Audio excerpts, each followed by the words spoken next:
উঠে হঠাৎ মোবাইলটা হাতে নিয়ে শুধু অ্যালার্মটা বন্ধ করেছি আর জাস্ট একবার ফেসবুকটা স্ক্রল করে বিছানা ত্যাগ করব। আর ঠিক তখনই দেখি গোটা দুনিয়াটা হঠাৎ করে কার্টুনে পরিণত হয়ে গেছে। সঙ্গে সঙ্গে ইনস্টাগ্রাম ওপেন করলাম, সেখানেও দেখছি সবাই কার্টুন হয়ে গেছে। রিলস পোস্ট শুধুই কার্টুন।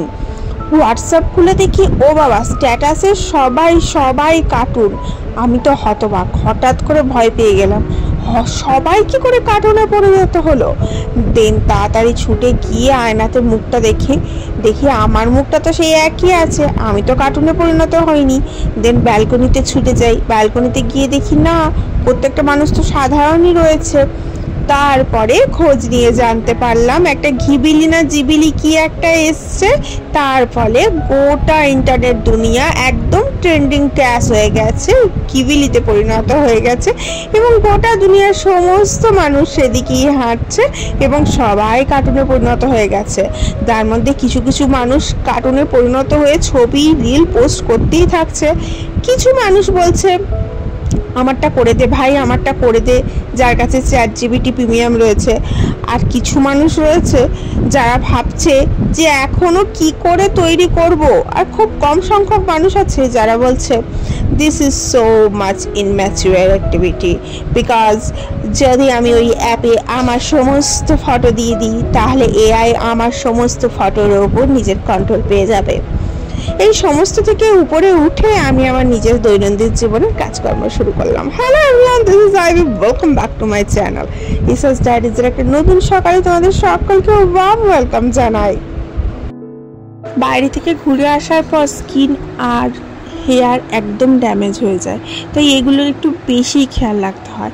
আজকে চুলের একটা টোটকা করবো ঠিক করেছি। টোটকাটা আর কিছুই না, চুলটাকে হালকা ব্রাউনিশ করা আর কি। মানে যারা আমার মতো আছে এখনো পর্যন্ত ডাই ইউজ করেনি, অথচ কিছু কিছু চুল সাদা সাদা হয়ে যায় লিভার গঠিত সমস্যার জন্যে, তারা এইরকম জিনিসগুলো ঘরোয়া উপায়ে ব্যবহার করতেই পারো। বানানো একদম ইজি, চটজলদি বানানো হয়ে যায় এবং অ্যাপ্লাই করা আরও ইজি। আর তার ফলে কি হয়, যে কেমিক্যাল বেস ডাইগুলো আছে বা কালারগুলো আছে সেগুলো ইউজ করতে হয় না এবং চুলটা ঘরোয়া উপায়ে হালকা ব্রাউনিশ চলে আসে, দেখতেও ভাল লাগে, কাজও মিটে যায়। যাই হোক, এই সমস্ত করবার জন্য আগে ঘরোয়া কাজগুলো সেরে নিচ্ছি এবং তার আগে আমি চুলটা ভালোভাবে আঁচড়ে নিয়েছি। কারণ চুলে যে কোনো কিছু অ্যাপ্লাই করতে গেলে চুলটা খুব ভালোভাবে কম্বিং করাটা প্রয়োজন। কম্বিংটা প্রপার না থাকলে চুলে যে কোনো জিনিসই তুমি অ্যাপ্লাই করো না কেন সেটা সঠিকভাবে অ্যাপ্লাই হয় না, চুল বেশি ওয়েস্ট হয়, চুল বেশি ব্রেক হয়ে যায়, ভেঙে যায় এবং চুলের যে গঠনমূলক ক্ষমতাগুলো থাকে সেগুলোও কমতে শুরু করে। তার জন্য চুলে যে কোনো প্যাক বা যে কোনো ধরনের সিরাম বা যে কোনো কিছু অ্যাপ্লাই করার আগে চুলটা ভালোভাবে পরিষ্কার আর কম্বিং এই দুটো থাকা কিন্তু খুব জরুরি। যাই হোক, যেটা আমি বানিয়েছিলাম সেটা দেখাই। চা পাতা নিয়েছিলাম, এখানে মেথি দানা নিয়েছিলাম আর কফি নিয়েছিলাম, আর সেটাকে ভালোভাবে গ্যাসের মধ্যে ফুটিয়েছি ধিমে আছে। মোটামুটি বলতে পারো 2 কাপ জলকে একবারে হাফ কাপে পরিণত করে দিয়েছি ফুটিয়ে ফুটিয়ে। দিয়ে যে লিকারটা বেরিয়েছে সেটা হচ্ছে খানিকটা এরকম পদার্থটা, খানিকটা গাঢ় ব্রাউন টাইপের আর কি। আর তার মধ্যে আমি নিয়ে নেবো শ্যাম্পু, যতটা পরিমাণ আমার লাগবে বা যে শ্যাম্পুটাতে আমি কমফোর্টেবল সেটা, এবং এই মিক্সচারটাকে ডাইরেক্ট আমি আমার চুলের মধ্যে হেয়ারের মধ্যে অ্যাপ্লাই করব। আর কিচ্ছু না, তারপরে শুধু সিম্পল জল দিয়ে ধুয়ে দেবো এবং যারা কন্ডিশনার ইউজ করে এরপরে কন্ডিশনার ইউজ করতে পারে, যেমন আমি রেগুলার বেসিসে কন্ডিশনার ইউজ করি। তবে বলা বাহুল্য এই যে মিশ্রণটা এটা অ্যাপ্লাই করলে তুমি কন্ডিশনার না লাগালেও চুলটা কিন্তু দারুণ সুন্দর ম্যানেজেবল থাকে, আমি যেটা করে দেখেছি। কারণ আজকে আমি কন্ডিশনার কোনো কিছু অ্যাপ্লাই করিনি, যারা জলটা একটু খেয়ে নিয়েই চান করে এলাম। চান করে আসার পর আগেই মা ঠাকুমারা বলে মুখে কিছু দিতে, মুখে কিছু দিয়ে জল খেয়ে তারপরে চুলটা খুলবে বা কোনো কিছু করবে, বা চুল না বেঁধে মাথার মধ্যে সিঁদুর লাগাবে না।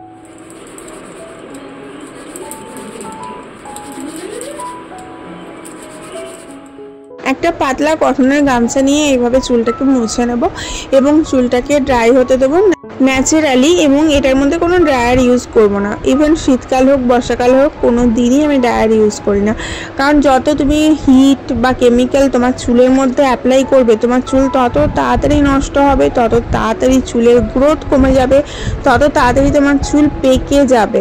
যে সমস্যায় আজকাল সবাই ভুগছে, সবাই কিছু হোক না হোক চুলকে কেরাটিন করছে, চুলের স্মুথনিং করছে, চুলের স্ট্রেটনিং করছে, এরকম বিভিন্ন কিছু করছে, এবং যার ফলে চুল খুব তাড়াতাড়ি পেকে যাচ্ছে।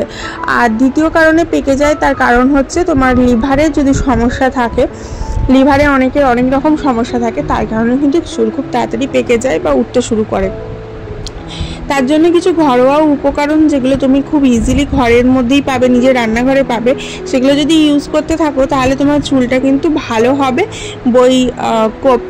পড়বে কম, গজাবে বেশি, এবং চুলটা কালোও হবে। শুধু মেয়েদের ক্ষেত্রে নয়, ছেলে মেয়ে উভয়ের ক্ষেত্রেই কিন্তু এগুলো প্রযোজ্য। আজকে যা রান্না করেছিলাম তাগুলো একটু ছোট ছোট ক্লিপ মাঝখানে শেয়ার করলাম। তার মধ্যে পটল আলু তরকারি রয়েছে, মাছ ঝাল রয়েছে। এখন পুজোটা সেরে নিই।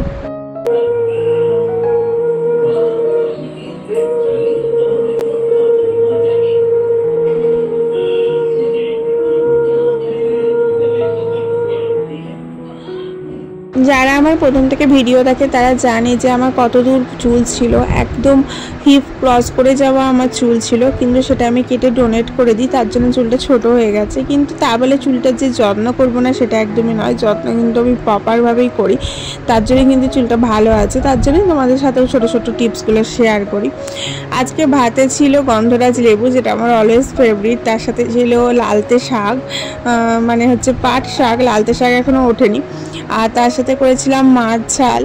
মাছ ঝালটা হচ্ছে এই যে দেখো, একদম গা মাখা মাখা মাছ ঝাল যেটাকে বলে সেটা, আর ছোট ছোট বাচ্চা বাচ্চা পমফ্লেট মাছের মাছ ঝাল হয়েছিল, এটা মানে বেবি পমফ্লেট বলতে পারো। তো এই মাছের মাছ ঝাল করেছিলাম, আর পটল আলুর তরকারি করেছিলাম। পটল আলুর তরকারিটা খেতে আমার ভীষণ ভালো লাগে, তো এখানে পটল আলুর সবজি করেছিলাম একটু, আর তার সাথে টক দই তো থাকেই এসেনশিয়াল যেটা, আর তার সাথে চাটনি ছিল। এই দিয়েই আজকে লাঞ্চটা সারলাম। দেন লাঞ্চ করার পর একটু ব্যালকনিতে বসেছিলাম। আমাদের ফ্ল্যাটে না সামনে ব্যালকনি থাকলে ওইটুকুই শুধুমাত্র আমাদের খোলা জায়গা, ওইটুকুই নিঃশ্বাস নেওয়ার জায়গা, কিন্তু ওই ব্যালকনিতেও সবসময় যে বসা যায় তা নয়, কারণ সামনের ঘরের লোকজন থাকে, রোদ্দুর থাকে, তার জন্য যখন এই রোদ্দুরটা কমে যায়, হালকা হালকা হাওয়া দেয়, তখনই বসতে ভালো লাগে। তো এখন একটু বসে বসে আমি ফ্রুটস খাবো। ফ্রুটসটা প্রতিদিনই ডায়েটের মধ্যে রাখার চেষ্টা করি। আমার মেয়ে তো প্রচুর পরিমাণে ফল খায়, প্রতিদিনই খায়, কিন্তু আমরাও চেষ্টা করি কিছু না কিছু খেতে। হাজব্যান্ড মশাই যদিও কিছু ফল খেতেই চায় না, শুধুমাত্র আঙুরটাই খায়।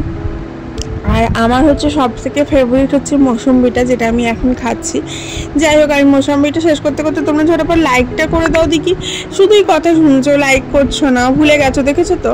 কথা শুনলে হবে, লাইকটা করো, আর ভিডিওটা একটু শেয়ার করে দাও বন্ধু বান্ধবের সাথে। আর যারা এখনই নতুন দেখলে আমার চ্যানেলটাকে, তারা অবশ্যই চ্যানেলটা সাবস্ক্রাইব করে আমার বন্ধু হয়ে যাও। দুজনে একসাথে প্রতিদিনটা স্টার্ট করব এবং একসাথেই চলবো, ঠিক আছে?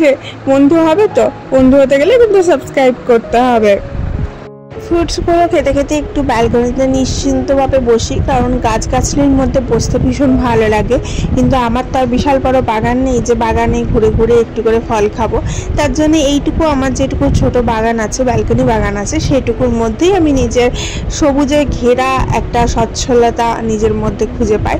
যাই হোক, এটা আমার খুব ভীষণভাবে নিজেকে টানে, খুব ভালো লাগে। আমার বাপের বাড়িতে বিশাল বড় বাগান আছে, বাগানে ঘুরে ঘুরে ফল খেতে খুব ভালো লাগতো।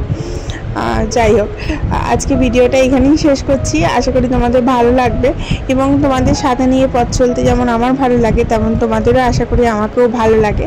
তো ভালোবাসা, ভালো লাগার মধ্যে একটা সম্পর্ক গড়ে ওঠার নামই হচ্ছে বন্ধুত্ব, যেটা আমরা ইশাস ডায়েরিজ তরফ থেকে অবশ্যই কথা দিই যে এই বন্ধুত্বটা নিয়েই আমরা সারা জীবন পথ চলবো। তো চলো, আজকে এখানেই বিদায় নিই। সবাই ভালো থেকো, সুস্থ থেকো, অনেক হ্যাপি থেকো। মনে রেখো, হ্যাপি থাকলে, নিজে ভালো থাকলে সবাই ভালো থাকবে। নিজেকে আগে ভালো রেখো, সুস্থ রেখো, তারপরে বাকিদের কথা ভেবো। যতই তোমার মাথায় যতই কাজের বোঝা থাক, যতই সংসারের দায়িত্ব থাক, নিজেকে ভালো লাগাটা, নিজের ভালোবাসাটা, নিজের ভালো থাকাটা নিজেকেই খুঁজে নিতে হবে, এবং এইভাবেই নিজের ভালো থাকাটা আমি খুঁজে নিই। যেমন সারাদিনের কাজের মধ্যেও আমি নিজের জন্য একটু সময় দেওয়ার চেষ্টা করি, একটু বসে বসে নিজের মতো সময় কাটাই ব্যালকনিতে, ফ্রুট খাই, ব্যালকনির বাগানগুলো দেখি, ব্যালকনি আশেপাশটা দেখি, অনেক পাখি উড়ে আসে ব্যালকনিতে, তাদের কলরব শুনি, আমার ভালো লাগে। যার যেটা ভালো লাগে তার সেটা করাই ভালো। কেউ গান শুনতে ভালোবাসে, কেউ বা আঁকতে ভালোবাসে, যার যেটাতে মানসিক শান্তি খুঁজে পায়। ঠিক আছে, চলো অনেক কথা বললাম, আজকে এখানেই বিদায় নিচ্ছি। সবাই ভালো থেকো কিন্তু, আর অবশ্যই অবশ্যই আমাকে মনে রেখো। Tata, love you.